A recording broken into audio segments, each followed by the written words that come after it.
Okay. Sabi po dyan sa topic po natin, financial health, managing God's resources wisely. Kumusta ka, kapatid? Okay? Kumusta po tayo? Alam niyo po, sa mundong ito, no,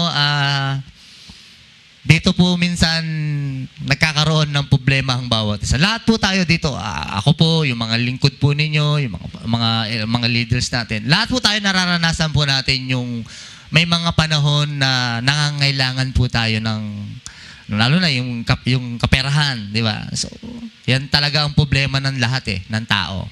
Okay? Ang problema lang po, no, minsan, ay meron naman pong ibinibigay ang Panginoon sa atin. May pinagkakaloob sa atin. Yun nga, hindi natin napapamahalaan, hindi natin namamanage ng maayos. Di ba? So, ang Lord, meron siyang dapat, merong tinuturo po sa atin. Ito po dapat maunawaan po natin para mapamahalaan po natin yung regalo ng Diyos sa atin. So, number 1, ayan. So, understanding God's ownership. So, sabi nga, yung mga bagay na bigay sa atin, tandaan po ninyo, yan po ay hiram lang natin. Pinahiram lang na sa atin ng ating pong Panginoon yan. Kaya nga mga kapatid, kapag nauunawaan mo na ang ating Diyos po ang siyang namamahala ng mayroon tayo at siya'y nagmamay-ari, dapat marunong kang magpasalamat.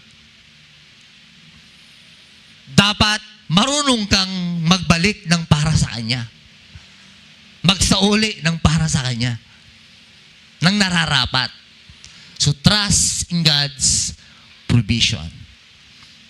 Sino po dito ang naniniwala na meron pong magandang plano ang Diyos sa kanyang buhay, sa kanyang kinabukasan, sa kanyang pamilya, sa kanyang business, sa karir, trabaho, okay? Sa kanyang pag-aaral, sa pagtitiwala natin sa ating Panginoon, napakahalaga po nito na dapat tayo nagre-rely sa kanyang kapangyarihan.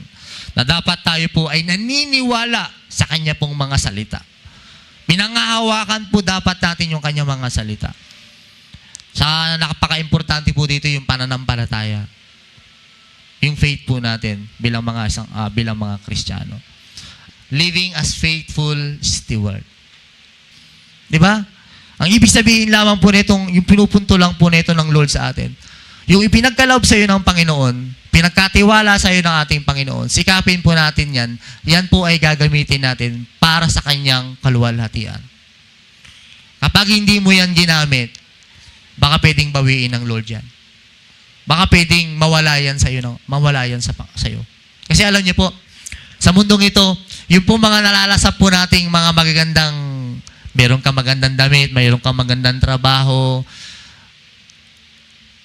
Kung tayo po'y dumating na po ang Panginoon, mawawala na po yan eh.